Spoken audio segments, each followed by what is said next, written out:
찬송가 292장 함께 찬송하도록 하겠습니다. 찬송가 292장입니다.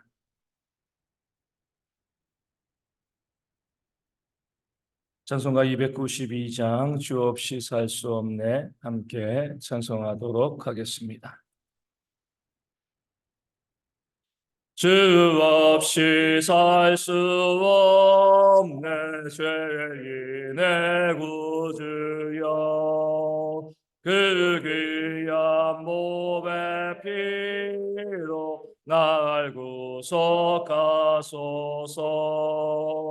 구주의 사랑으로 흘리신 보혈이 내 소망 나의 위로 내 영광 됩니다. 주 없이 살 수 없네 나 혼자 못 서리. 힘없고 부족하며 지혜도 없도다. 내 주는 나의 생명 또 나의 힘이라. 주님을 의지하여 지혜를 얻으리. 주 없이 살 수 없네 내 주는 하신다. 내 영의 깊은 간구 마음의 소원을 주밖에 나의 마음 네 알아주리요. 내 마음 위로하사 평온케 하시네. 주 없이 살 수 없네 세월이 흐르고 이 깊은 고독 속에 내 생명 끝나도 사나운 풍랑이 때 날 지켜주시니 내 곁에 계신 주님 늘 힘이 됩니다.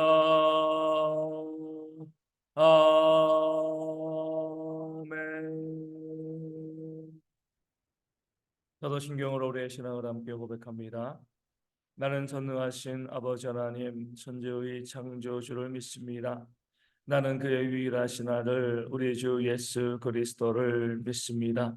그는 성령으로 잉태되어 동정녀 마리아에게서 나시고 본디오 빌라도에게 고난을 받아 십자가에 못 박혀 죽으시고 장사된 지 사흘 만에 죽은 자 가운데서 다시 살아나셨으며 하늘에 오르시어 전능하신 아버지 하나님 우편에 앉아 계시다가 거기로부터 살아있는 자와 죽은 자를 심판하러 오십니다.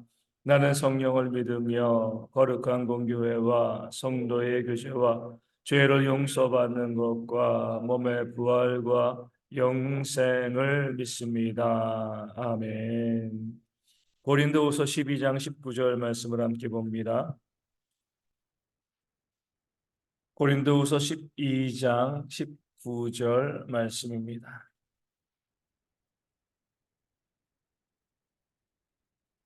고린도후서 12장 19절 제가 말씀을 읽어드리겠습니다.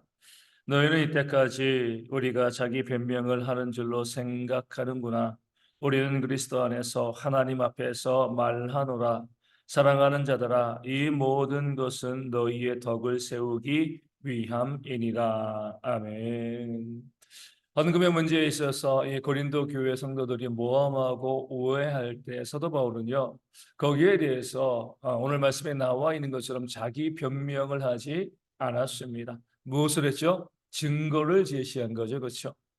너희가 나를 못 믿냐? 우리가 얼마나 성실한데 얼마나 정직한데 이런 식으로 이야기하지 아니하고 그 모든 일절에 있어서 그 사도 바울이 그 어떤 것도 유용하지 않고 착복하지 아니하였다는 그런 증거를 제시하였습니다. 이 고린도 교회 성도들은요, 그 사도 바울이 이 변명할 거라고 생각한 거죠. 왜냐하면 어, 어, 사도 바울이 유용을 하지 않았다 할지라도 할 말이 없기 때문에 그렇습니다. 나 믿어줘. 내가 돈을 착복한 것이 없어. 유용한 것이 없어. 왜냐하면 그 당시에 뭐 은행으로 송금하는 것도 아니고 받아서 가는 거기 때문에 내가 아무리 결백해도 의심하기 시작하면은요, 거기에 대해서 이 말려들 수밖에 없는 겁니다. 그렇기 때문에 사도 바울이 자기 변명을 할 수밖에 없겠지. 그렇게 되어지면 그것이 사실이건 사실이 아니건 다들 사람들에게 변명으로만 들릴 뿐이지 거기에 대해서 결국에는 할 말이 없을 거야. 이런 생각을 하게 되어진 거죠. 그럴 때 사도 바울은 증거를 댄 겁니다. 변명하지 아니하고요. 내가 이래. 내가 정직해. 내가 성실해. 내가 어떻게 사도로서 헌금을 유용할 수 있어. 이런 식으로 이야기하지 않고 디도를 보낸 이후 두 형제를 함께 보내고 그 모든 것을 통해서 증거를 제시하였을 때 이 고린도 교회 성도들이 할 말이 없었습니다. 나는 변명하는 사람이 아니라는 거죠. 어떤 문제가 발생했을 때 그 문제에 대해서 증거를 제시하여서 그로 인하여서 문제를 해결해 나가는 사람이지 그저 믿음을 가지고 변명하거나 또 의심하는 자들을 탓하고 또 비난하는 그런 사람이 아니다. 그런 것은 교회에서 합당하지 않은 모습이다. 이렇게 말씀하고 있는 겁니다. 그러게 우리 교회 가운데 우리 삶의 현장 가운데서요, 우리가 오해하는 사람을 탓할 것이 아니라 증거를 제시하지 못하는 그 문제에 대해서 우리가 잘못되었다 이야기해야 하는 겁니다. 언제라도 누구는 오해할 수 있습니다. 이것이 정말 그러한 것인가? 잘 알지 못하기 때문에 잘못된 생각을 할 수가 있는 거죠. 그럴 때 그런 사람에 대해서 왜 오해해? 왜 믿어주지 않아? 이렇게 이야기하는 것이 아니라 내가 그렇지 않다는 증거를 보여주면 끝나는 겁니다. 우리 자동차의 급발진도 그러잖아요. 어, 소비자가 아직까지 거기에 대해서 급발진인 것 같은데 회사에서는 인정해 주지 않잖아요. 그렇죠? 거기에 대해서 이 소비자가 시시비비를 가리고 알아내기가 참으로 어려운 그런 상황입니다. 그럴 때 그 회사에서 증거를 제시하면 되는 거예요. 소비자들에게 왜 그렇게 생각하냐, 왜 믿지 못하느냐, 뭐 당신들 뭐 운전 미숙이다 이렇게 이야기하기 전에 소비자의 운전 미숙인지 자동차 회사의 결합인지 그 차의 문제인지에 대해서 그 회사에서 증거를 제시해야지 증거를 제시하지 아니하고 의심하는 사람들에게 왜 의심하냐 왜 그렇게 생각하냐 이렇게 이야기하면 그 자체가 잘못되어진 것이 되는 것입니다. 우리의 모든 삶에서 동일한 원리가 있어야 돼요. 내가 이런 사람이다. 내가 이렇게 헌신하고 있다. 내가 이렇게 사도로서 또 내가 이렇게 이 문제를 다루고 있다. 모든 부분에 대해서 내 스스로 거기에 대해서 내가 온전하다는 증거를 보여주는 것. 이것이 바로 믿는 사람들의 지혜가 되어지는 겁니다. 그러면서도 바울은 이렇게 이야기합니다. 우리는 그리스도 안에서 하나님 앞에서 말한다. 사람들 앞에서 말하게 되어지면은요, 속일 수도 있고요, 또 위증할 수도 있습니다. 그런데 하나님 앞에서 말하면은요, 그 어떤 것도 위증하거나 속일 수가 없는 거죠. 그리스도 안에서 하나님 앞에서 말한다는 것은 내가 지금 재판정에 서 있는 그 모습으로 말하고 있다는 겁니다. 재판정에서 우리 이야기하기 전에 증인 선서를 합니다. 왜요? 위증하면 처벌을 받을 수밖에 없기 때문에 그래요. 그럼에도 세상은요, 그 재판정에서도 이 거짓 선서합니다. 위증하는 일들이 이 많이 발생합니다. 사람들이 모를 수 있기 때문에 그렇습니다. 하지만 하나님은요, 그 어떤 것도 모르지 않기 때문에 그 어떤 것도 하나님 앞에 감추어진 것이 없기 때문에 늘 내가 그리스도 안에 있고요, 하나님 앞에 있다라고 생각되어지면 그 말에 있어 가지고요, 진실된 말, 바른 말 할 수밖에 없고요, 거짓말과 속이는 것 그거 할 수 없게 되어지는 겁니다. 지금 사도 바울이 고린도교 성도들에게 이렇게 이야기합니다. 증거를 제시하고 내가 이렇게 증거를 제시하면서 너희에게 나의 결백을 이야기하는 그 중요한 이유 중에 하나는 내가 늘 그리스도 안에서 하나님 앞에서 서 있는 그런 자로 너희에게 나타나기를 원하기 때문이다. 하나님 앞에서 내가 어찌 거짓말을 하겠는가? 하나님이 내 모든 말을 다 듣고 계시는데 내가 어떻게 헛된 말을 하겠는가? 그런 마음을 가지고 지금 사도 바울은요, 고린도 교회 성도들에게 내가 진실을 내가 말하고 있다. 우리 모든 믿는 사람들은 늘 하나님 앞에서 말하는 것처럼 말해야 된다. 이렇게 그들에게 권면하고 알려주고 있는 겁니다. 우리 지지난주 우리 말씀드린 것처럼 우리 이제 명절 끝나고 난 다음에 우리 이제 이 정준이 이용하는 미용실에 가서 또 정준이가 자기 돈으로 선물을 사서 우리 원장님이랑 나랑 함께 일하는 그분에게 물론 작은 거지만 선물을 드렸습니다. 그렇게 한 중요한 이유는요, 제가 말씀드린 것처럼 내가 한 말에 대해서 책임지는 그런 모습을 어려서부터 우리 아이에게 알려주고 싶은 거죠. 네가 어찌되었건 네라고 대답을 했으면, 선물 줄래? 선물 줘. 네 라고 대답했으면 그 말은 어때요? 사람 앞에서 한 말, 사람에게 약속한 것이 아니라 또 동시에 하나님께 약속한 말이 되어주는 겁니다. 내가 말하였기 때문에, 내가 네라고 대답했기 때문에 그 말 그대로 할 수 있도록 그 아이에게 이야기하고 또 그 모습을 보여주는 것이요, 그 아이에게 복된 것입니다. 그러니까 하나님 앞에서 거짓말하지 않는 자로서 그 아이를 키우고 싶은 그런 마음이 있기 때문에 그렇습니다. 그렇게 하지 아니하고요. 사람들은 어때요? 그렇게 내라고 이야기해도 에이 뭐 괜찮아. 뭐 다 이해해 주겠지. 뭐 그냥 대답한 건데 뭐.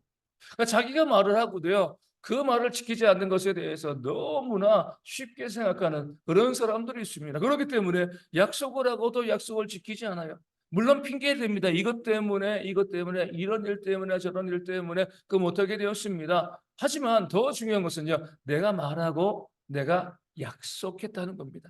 그 내가 말하고 내가 약속한 것은요. 사람에게 한 것이 아니라 오늘 사도 바울이 이야기한 것처럼 하나님 앞에서 하는 것이죠. 그러기 때문에 그 하나님 앞에서 약속하고 말하는 것이기 때문에 그 사도 바울은요, 그 말이 진실되고 그 말 그대로 지키기 위해서 애쓰고 수고하는 그런 모습을 사도 바울이 보여주고 있는 겁니다. 교회 가운데 헛된 말의 잔치들이 얼마나 많이 있습니까?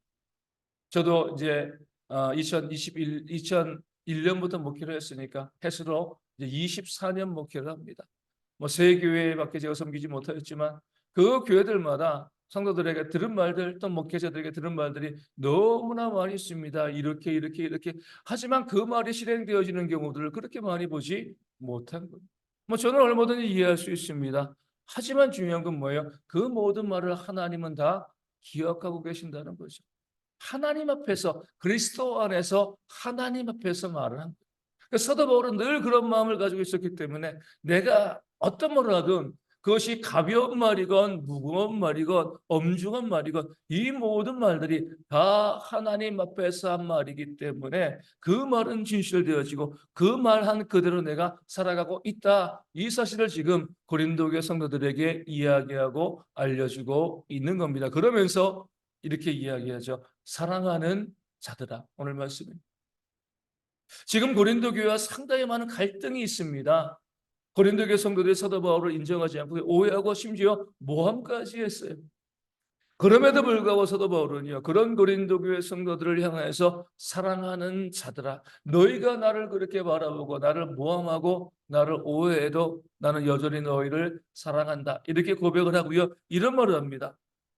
이 모든 것은 너희의 덕을 세우기 위함이다. 이게 사도 바울의 모든 논증과 모든 말씀의 목적인 거예요. 자신을 반대하고요, 자신의 사도권을 인정해주지 않는다고 해가지고요, 서운하거나 화가 나서 비난하고 정죄하는 것이 아니라 내가 이렇게 말하고 증거를 제시하고 하는 모든 것들 다 너희의 덕, 너희가 그리스도 안에서 온전히 은혜 받는 삶을 살기를 원하기 때문에 내가 이렇게 말하고 있다는 겁니다. 헌금을 요구한 것도 뭐죠?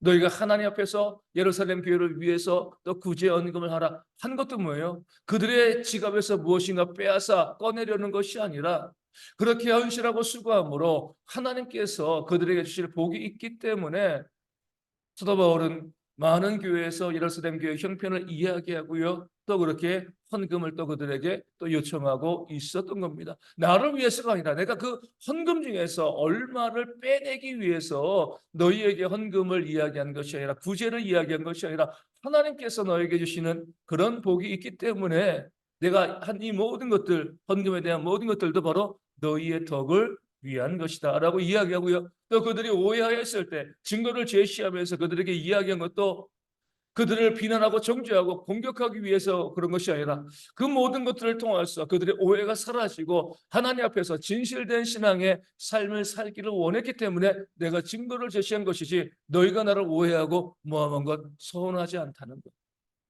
얼마든지 그럴 수 있다는 겁니다. 내가 적극적으로 내가 증거를 제시하여서 이 문제를 풀었으니까 문제를 푸는 모든 과정 가운데 내가 너희를 원망하는 거 없다. 미워하는 거 없다. 너희가 이 문제 가운데 자유하게 되어서 더 이상 의심하지 아니하고 그리스도 안에서 온전히 신앙생활을 했으면 좋겠다. 그런 마음을 가지고 이것을 제시한 것이고 나는 너희를 여전히 사랑하고 있다. 그 마음을 담아서 사랑하는 자들아. 이렇게 고린도교회 성도를 향해서 외치고 있는 그런 사도 바울의 모습이 오늘 본문 가운데 나와 있습니다. 오늘 우리도 이런 모습이 있어요. 우리 가운데 시시비비를 가릴 수가 있습니다. 옳고 그름에 대해서 이야기할 수 있어요. 그럴 때 어때요? 우리가 격해질 수 있고요. 또 상대방을 비난하고 정죄하고요. 거기에 대해서 또 다투고 싸우는 그런 일들이 벌어질 수 있습니다. 잘못된 거죠. 사도 바울은 우리에게 이렇게 이야기합니다. 사랑의 마음이 없으면 따지지 말라는 거예요. 사랑하는 마음이 없으면 다투지 말라는 거예요. 무엇이 옳은가 무엇이 그른가 거기에 대해서 증거를 제시하고 하는 모든 과정 가운데서도 결코 잊지 말아야 될 것은요. 그 상대방에 대한 사랑의 마음인 겁니다. 그 마음이 없으면은요. 우리가 비난하고 정죄할 그런 모습이 있으면 안 된다는 겁니다. 얼마든지 교회에서요. 뒤에서 어떤 사람에서 수근수근 거려도 좋습니다. 하지만 그러기 위해서는요. 내가 수근대는 그 사람에 대한 사랑이 내게 있는지 하나님 앞에서 진실해야 돼요. 정말 그를 사랑하는 마음으로 수군대는 거면 무엇이 문제겠습니까? 근데 우리는 어때요? 사랑하니까 수군대나요? 사랑하면 수군될 일이 없는 거죠. 그렇죠? 누군가에 대해서 비난하고 정죄하는 그런 모습이 우리 가운데 있게 되었을 때 정말 그 누군가를 정말 사랑해서 비난하고 정죄하는 것이라고 하면은요 문제 없습니다. 근데 우리는요 공의를 이야기하고 정의를 이야기하고 이것이 옳은 신앙이야 저렇게 신앙생활을 하는데 늘 이야기하고 비난하고 옳음을 이야기하는데 가장 결정적인 문제는 뭐예요? 그 상대방에 대한 사랑이 없습니다. 사랑이 없이 하는 모든 비난과 정죄와 수군거림 또 심지어 사랑이 없이 하는 칭찬도요 잘못된 오늘 사도 바울은요 사랑하는 자들아 먼저 이야기합니다. 이 모든 것은 너희의 덕을 위한 것이다. 내가 이 고린도후서의 말씀을 기록하고 너희의 오해와 모함에 대해서 내가 이렇게 변명하고 또 증거를 제시하는 모든 것들 나의 옳음을 드러내고 너희가 잘못되어서 그렇게 너희를 이야기하고 비난하고 정죄하는 것이 아니라 너희의 덕을 위해서 너희를 사랑하기 때문에 이런 문제 가운데 이런 오해 가운데 너희가 더 이상 허우적거리지 않기를 바라기 때문에 이렇게 너희에게 증거를 제시하고 있다 이렇게 말하고 있는 것입니다. 그런 모습들이요 우리 가운데 있어야 할 줄로 믿습니다. 앞서 말씀드린 것처럼 항상 무엇을 하건 하나님 앞에서 말하는 것처럼 우리가 어떤 말이건 진실되게 말하고 말한 그대로 우리가 살아가는 그런 모습이 있어야 하고요. 어떤 말이건 그것이 좋은 말이건 또 비난의 말이건 정죄의 말이건 그 상대방을 사랑함이 있을 때 우리가 말하는 것이 옳다는 겁니다. 사랑함이 없이 하는 모든 말들은요. 하나님 보시기에 악한 것임을 사도 바울은 우리 가운데 보여주고 있습니다. 그래서 교회 가운데서 늘 사랑으로 말할 수 있고요. 사랑으로 고백할 수 있는 그런 모습이 이 교회 가운데 있어서 이 대형교회의 마지막 시대 가운데 하나님께서 원하시는 그런 교회로 온전히 세움받을 수 있도록 이 아침에 또 함께 기도해 주시기를 바라겠습니다. 우리 기도하실 때에 우리 육신의 질병이 있는 분들, 삶의 문제와 경제적인 어려움이 있는 분들 위하여 기도하시고 계속 지난 주일부터 일기가 좋지 않습니다. 또 오늘도 종일 비 소식 또 뭐 가끔 눈 소식도 있는데 환경 가운데 우리 성도들 또 운전할 때도 사고 없도록 또 다니실 때도 힘들지 않도록 또 비 오면 또 몸이 아픈 분들이 있습니다. 잘 이겨낼 수 있도록 위하여 기도하여 주시고요. 우리 선교지교회 위해서도 우리 작은 개척교회들 위해서도 함께 이 아침에 기도하도록 하겠습니다. 기도문 하시겠습니다. 하늘에 계신 우리 아버지, 아버지의 이름을 거룩하게 하시며 아버지의 나라가 오게 하시며 아버지의 뜻이 하늘에서 같이 땅에서도 이루어지게 하소서. 오늘 우리에게 일용할 양식을 주시고 우리가 우리에게 잘못한 사람을 용서하여 준 것 같이 우리 죄를 용서하여 주시고 우리를 시험에 빠지지 않게 하시고 악에서 구하소서. 나라와 권능과 영광이 영원히 아버지의 것입니다. 아멘. 기도하겠습니다.